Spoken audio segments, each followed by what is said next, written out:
Gracefully and Frankly is brought to you by Sierra Sil. If gardening's your thing but makes your knees cry out for mercy, try this all-natural anti-inflammatory. Has a money-back guarantee. You'll feel a difference in your joints within 14 days of starting or your money back. It's helped Rob and me and our dogs for years. Isn't it time you tried? Sierra Sil. Find them at sierrasil.com. Sierra, like the mountains, and Sil like silicon.com, and you'll get 10% off your order with the code GF.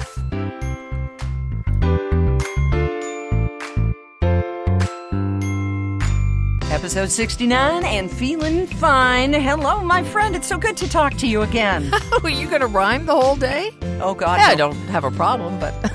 But you thought you'd just say. I can't help it. That's the way my brain works. How our hearts work. We're going to talk about sitting in the suckage. Yeah, it's not exactly a scientific term or anything you may hear about anywhere else, but sometimes you just have to deal with bad things. And Lisa, of course, has the best advice on that, and she will share it with us coming up in this episode. Why is it, Erin? We have to get older. Your Robbie just hit a milestone birthday. That's got us thinking about age and time and growing up and growing older, and we'll unpack that a little bit too. Yeah, I do love your perspective on that. Speaking of packing things, why don't cars have room for purses and bathroom stalls? Yeah, we'll go there because, well, that's where you go. And why I'd love to have a sleepover in your hallway right now. And you really don't know someone till you've slept over with them. Other ways that show you who a person really is. We'll make room for you, Lisa. As we always do, there's room for everybody here at Gracefully and Frankly, with big thanks to Envy Pillow for this virtual sleepover. Envy Pillow, easy on you, easy on the planet, made from all natural, sustainable materials. And honestly, I don't know what I'd do without it. When I was not feeling well for the past couple of weeks, Derek got this bug and he kindly passed it on to me.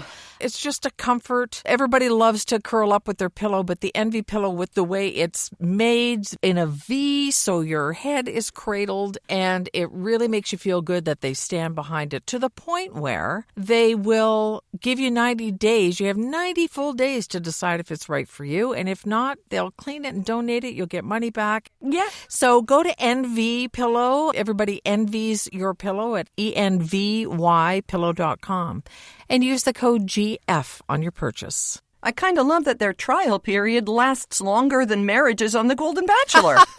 Isn't that true?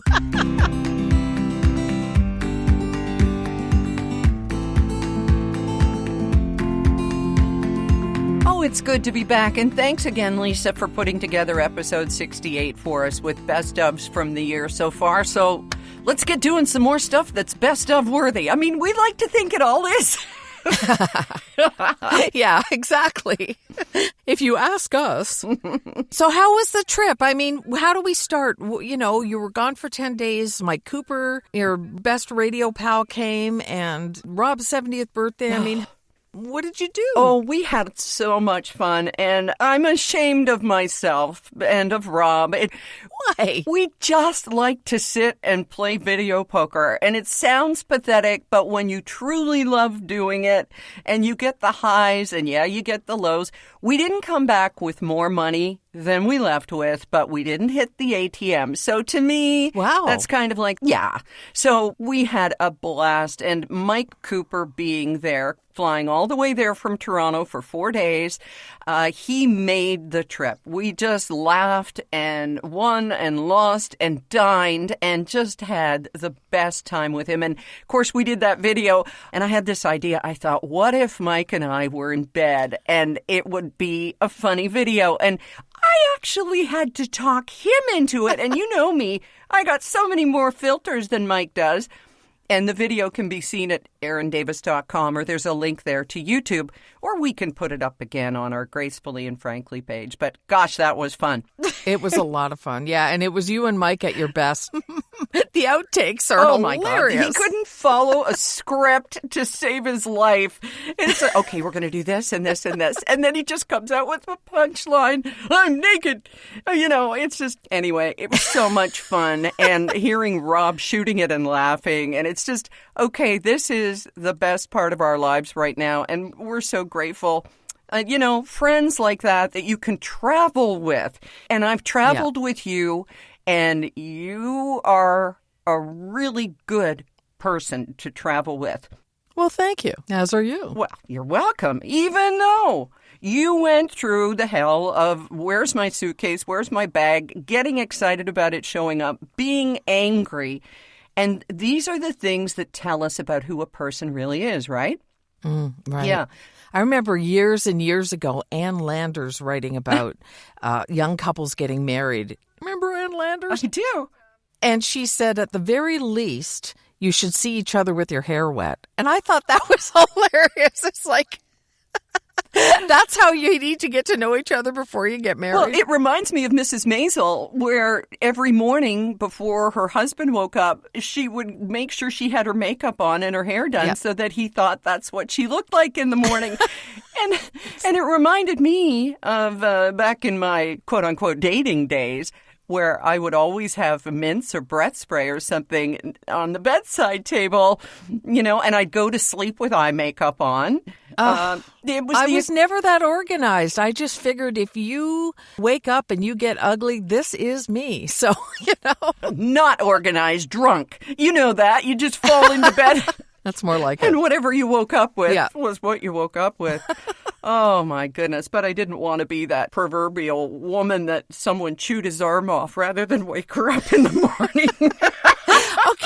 Okay. So traveling with somebody totally reveals them to you and you to them. So what other ways can you get to know somebody? Well, I found this on Threads, which is really a great platform. It's Twitter without all the vitriol. And if you block someone or remove their comment, it's removed for all your followers, too. So you don't have to put them through that. But never answer the negatives or it all shows up for everybody else. Anyway, that's my plug for @threads.net. So there's this account, Warpaint Journal, and he or she wrote, you don't know someone until 4 things, okay? 1, you travel with them. Because you see each other in one of the most stressful situations that you're ever going to encounter, right? Travel is so stressful now. It is, and there's always room for something to not go right. So you see how people react to disappointment or plans changing and all that kind of thing. You know who another great traveler is Anita MacArthur. She's just the best, and she's on the ball, and she just rolls with everything. And that's what you want in a travel companion, yeah. You want someone who fills your gaps. Yes. If you're not organized, they're the organizer. That's perfect. Yes. If you're chill, if they're anxious, you're the one who's going to say, it'll all work out, we're going to get there, or here's what we need to do. You need the person who's going to remind you to get all your chargers and the back pillow that might be stuck, in the seat that you're so anxious to get out of. Yeah, okay. 1, you travel with them. You don't know someone until, number 2, money is involved. And that can be as simple as splitting a bill at lunch. Yep. Oh, I've been surprised. I was in Florida one time doing a radio show, and, I don't drink anymore, and was very broke at that point in my life. And I remember the host losing his mind because I didn't want to put in a quarter share of hundreds of dollars for wine. Oh. Yeah, and I'm totally about splitting the food bill. That's all good, but there is no bloody way I am going to pay for whatever bottles of wine you ordered that I wasn't part of. I'm sorry. He called me cheap. He called me all sorts of things. And I already knew he was an idiot, but it's the whole bill splitting thing. Like, are you going to take out a calculator and say, no, my filet was 80 cents less? Or Yeah, and I can be disappointed in someone who tips the absolute minimum. Yeah. I was out with someone once who said, well, I didn't get my tea on time. Well, that's not really punishable. And she thought otherwise. And I thought, okay, that's the way you are. Which leads me to one that's not on this list, Lisa, that I think is really important. You don't know someone until you see them in a situation with someone who has no power to fight back. Right. And I am talking about servers. Yep. Especially servers. That could turn me off, a boyfriend or even a girlfriend, so fast if you treat them with any iota of disrespect. We have a friend, somebody I love, I've known for many, many years, until we get into a restaurant. He snaps his fingers, he's demeaning. I've spoken to him about it several times, and it's now to the point where if there's a restaurant outing, I don't go. I will not go with this guy. There's something that happens to him, and I don't know what it is, because he's normally a nice, decent guy who grew up dirt poor. It makes no sense. So I just remove myself from the situation. You're absolutely right. There's no reason for it. Yeah. If you don't treat someone with respect who can't fight back, and this is also something that some people use in the interviewing process. They will take out a prospective employee and then just watch how they treat the server. Right. And if that's how they treat a server, it's how they're going to treat either their underlings or their coworkers. It tells so much about a person. There's a lot of concentration on skills and ability and that kind of thing, but people want you to fit into the company culture, right? Mm-hmm. We used to say in radio, what are they like in the room? Because you're in a small room for hours with this person. It makes a difference. Yeah, your work spouse, and so often you spend more time with this person than you do your life spouse in so many jobs and situations. Yeah. Which brings us to number 3, which is you don't really know someone until you live with them. Which makes the whole idea of marriage before living with or cohabitating with, which, only really changed in the 70s and onward, really daunting. I mean, how many people were sold a bill of goods? Oh, it's true. How do you just know? I mean, there are so many things you could find out that they've been hiding till you get behind closed doors. I think maybe this is where deep religious beliefs and things like that come into play, because if you believe, you just stick it out through thick and thin, and no matter what, this is who you chose. But there are definite deal breakers. Yeah, and it can come down to the little things that eventually drive you crazy, dental habits or anything like that, and the big things as well, like wanting to control the finances or the manipulation. So that's number 3. And number 4, you don't know someone until you have to deal with them when they're upset. Yeah, are they going to turn on you and make you the problem? I don't know about you, but I've had a boyfriend like that back in the day, where any stress becomes whatever's nearby is the issue. It is. And lashing out at the person they know will take it because you love them or you understand them or you're there. It's a real eye-opener and sometimes a deal breaker. But I'll tell you, and this may kind of fit into this, when they're upset by playing a game. I used to be in my share of celebrity golf tournaments. Celebrity is very loosely used there, and golf I was never good at. I've never broken 100, and if I worked at it, I possibly could. But seeing celebrities, men who I greatly respected, throw their clubs, get angry at the tee box or off the tee box because they had a very bad first drive and everybody was watching, boy, howdy, I have never forgotten. And they might have had just that really awful day, or they were nervous and insecure with everybody watching that first shot. But that tells me so much about a person. How about you? Oh, yeah. I've been in that situation as well, like golf tournaments where you're part of a foursome and you don't know the other 3. Definitely that. Mm-hmm. But the whole competitiveness, I knew somebody I was quite close to, let's just say that, who would play a board game, but if they lost, would not play again for years because they just couldn't stand to lose. And there's competitiveness and there's wanting to win. But come on, Monopoly, let's get real, Yeah. Oh, gosh, yeah. I never made it to the end of a Monopoly game. Just too much concentration, too boring. Anyone who throws the pieces or tosses the board or anything like that, that ain't right. No. And you know me, I'm as competitive as they come. But just got to keep things in perspective. It tells a lot about who you are. Yeah, and it tells a lot about what you prioritize to your ego over everything else by the look of it.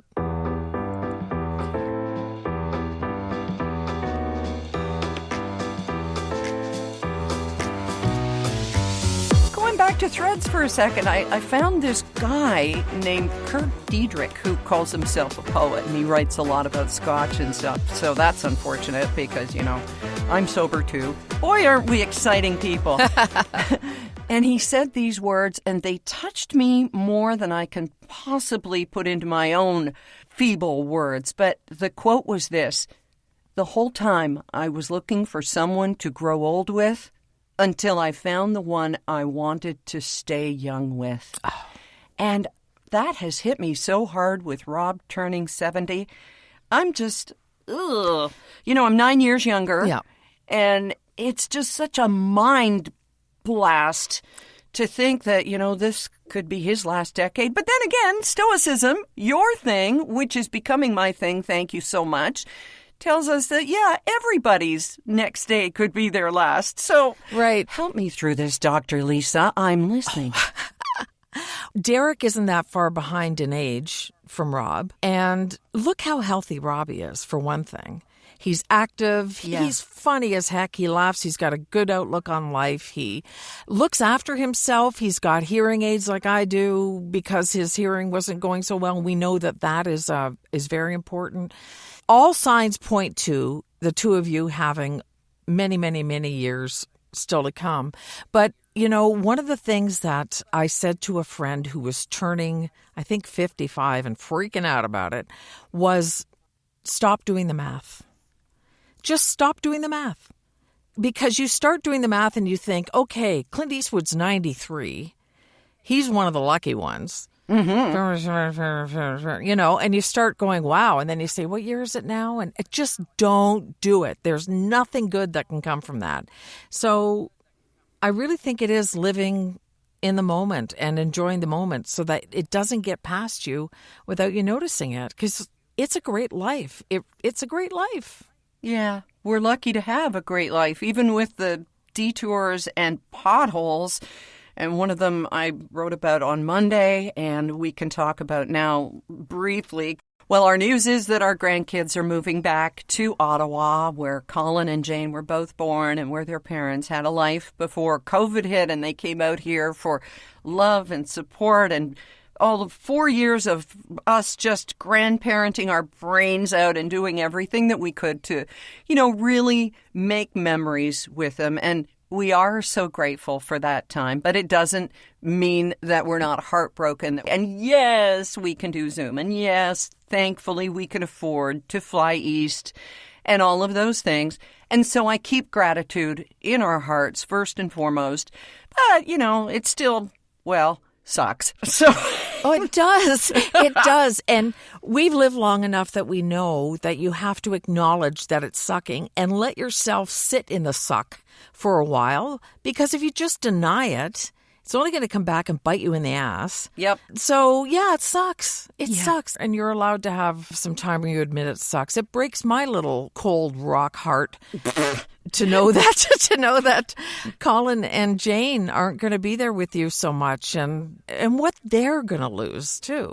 Yeah. That's what bothers me is, yes, they've got loving parents and all that kind of thing, and that's wonderful, but your role is different. Your role is supplemental, and it's been so huge in their lives and so important to them. I don't even know if those kids can possibly grasp it. Well, they have a lot of ways to fill the gaps with, you know, her mom, his dad, cousins, and all of the things that will make their lives better there in different ways. So I don't want to make this all about me and, oh, poor me. You don't do that, Erin. I think you've never, ever done that.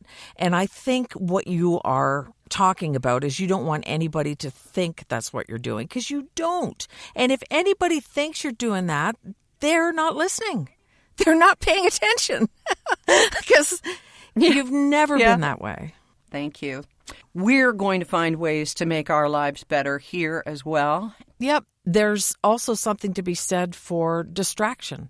And I've been a big believer, as long as you're not denying what's going on, and I don't mean you, I mean people. In general, yep. Distracting yourself from living in it, knowing you need to move on. And boy, if I know anyone who's good at distraction, it's you, my lady. Well, I have to tell you that even the act of coming in the studio and sitting and knowing I'm going to talk to you today, it was like, oh, I wonder if we should put off recording the podcast till tomorrow. And then I thought, no, because this is that Smile in yoga when you're in an uncomfortable pose thing. It tricks your body into thinking that you're happy. And talking to you and talking to our Gracefully and Frankly listener makes me happy. So thank you for this. It's one of the things I'm grateful for, and I do appreciate that.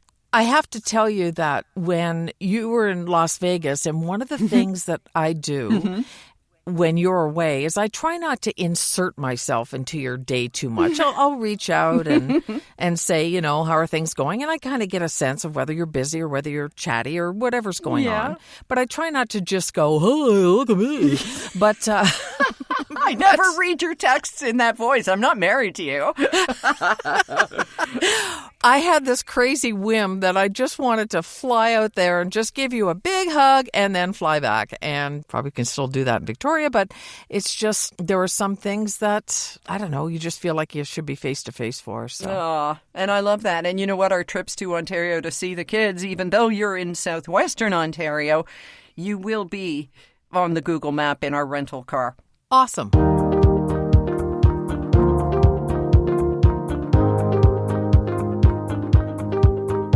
Speaking of rental cars, we picked up a crappy little car to get us from A to B and A to Z, as they say in the States, while we were away. And again, it occurred to me, and it's just one of these things. You ever notice that? Yeah, okay.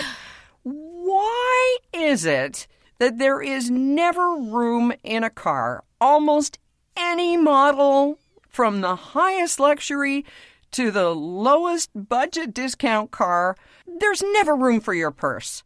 Right? You'd think that women, if we're not at least an equal decision maker, we are our own decision makers. We buy cars. I have to sit in a car and really feel it to know if I like it or not. Mm-hmm. And it's just become something you accept. Okay, there's no place to put my purse. That's ridiculous. Right. So what do? Do you wedge it between your left leg and the door? That's what I tend to do. Well, I am most often the passenger, so my purse will go between my legs and the door or my legs and the center console. Jeez. There is, in our SUV, room in front of the center console to put something. We choose to have a little garbage receptacle there because I'm always chewing gum and there's tissues and all that kind of stuff. Okay. But if you put your purse there, invariably Rob will make a turn or we'll do a roundabout or get on the highway, and that purse ends up in a dangerous place like near the gas pedal or accelerator in our electric car.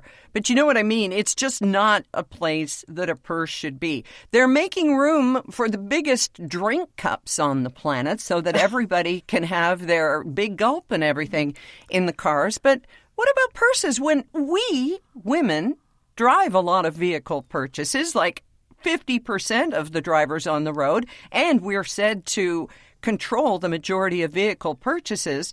But no, just not a priority. I don't get it. I have tried putting my purse, just putting the strap, like wearing it if it isn't even a crossbody, sort of wearing it like a crossbody, putting the bag in front of me and buckling in and doing whatever it is I'm doing. But when I go to get out of the car, the seatbelt gets into the strap. And next thing you know, I'm doing the flight of the bumblebee to try and get out, just to try and find a place to put my purse that seems comfortable. And I don't want to put it on the floor because then it's going to get dirty or worn or something. And yeah, when you read about all of the nasty stuff that's on the bottom of your shoes that gets tracked into houses where people don't take their shoes off, you got to know that that's on your floor mats as well. And how many of us have done that, and sometimes with great damage, where you get your foot caught in your purse strap as you're getting out of the car and you do a faceplant. Yeah, exactly. And I have a thing about, maybe it's purses overall, because I have a thing about hooks in washrooms. I really want a hook to hang my purse on, right? And I remember one time, years and years ago, maybe you remember this, I wrote something on a blog about putting my purse on the floor in IKEA. Oh, yeah. Tell the story. Okay, so this was the IKEA in Burlington. I was living in Burlington at the time, and there was no hook or anything. So I put the purse on the floor, and somebody from the next stall reached in and grabbed my phone. Come on. Yeah, and nobody was sympathetic with me. They were all like, ew, that's disgusting. You put your purse on the floor. And it's like, no. Somebody stole something from me. Like, well, it matters. I mean, I could have been smarter about it, but they should not have stolen it. Yeah, hello? Don't blame the victim here. Yeah, but it's true. It was a disgusting kind of floor. I don't know how often they clean it, and I put my purse. And the short answer, yes, I got my phone back because my now ex-husband called it, and the person picked up. So, yeah. Oh, a real mastermind, a criminal mastermind. Exactly. But back to the purse thing again. If I go into a washroom and there's no hook, or all there is the baby change table, it's like, well, I know what was on that. So, yeah, I found that. I was in a lot of washrooms in Henderson, Nevada, and they have the hook on the back of the door and also the fold-down flap that you can put your purse on as well. Oh, yeah. So that's always a good thing. Yeah. Yeah, you know what? Men don't have any idea what we go through with all of these accessories and stuff that we have to haul around. Now, there are the body bags. There were fanny packs. Those became, a punchline. So now there are the cross-body purses, which, let's be honest, it's a fanny pack for your boobs. It's just going across your body, but it's very good marketing. So there are those things, too. But these are little problems, but they take our minds. They're the distraction that you said was so useful from the big problems, right? Yeah, sometimes. And it's a real fact of life. We should have more women designing these. Well, I guess, how do you design a washroom? You just have a square and put everything in that you can, right? Or more women designing cars. There aren't enough in the auto industries. Right. And there have been in the past, and suggestions that were made and just ignored because men don't care. But that's our baggage, right? Literally. Well, send thoughts and prayers, Lisa. We got the big yard sale in Dean Park here in North Saanich, British Columbia this Saturday. The weather is looking partly good. Last year we dealt with spitting rain, but that's just okay around here. And we are selling so much stuff. We are decluttering. And Phil and Brooke, our son-in-law and daughter-in-law, they're decluttering. If you tried to walk through our front hall right now, you would just... oh, my gosh, it's just a minefield. There's something wrong with me because all I want to do is see all this stuff. I'd love to pick through it and look at it all and put it in piles and sort it. And, there's something wrong. Anyway, I hope it all goes and you get that clean area and that great feeling. It's not even important about making the money. I wish that I had better success selling things on Facebook Marketplace, but the ads get buried and I haven't got the time. And I'm on so many other social media platforms that I'm not even sure I'm getting messages about my sales. But one of the things I think I have 2 boxes, Lisa, of kitchen implements. Everything from spoons to spatulas to gadgets and widgets and all those things. And I was reminded about just how ridiculous our kitchen drawers can get by this joke that somebody told. She said, I had a fantasy where someone broke into my house intent on murdering me, but when he opened the knife drawer, he couldn't because it was blocked by a potato masher and I made my getaway. Oh, potato mashers, you saved the day.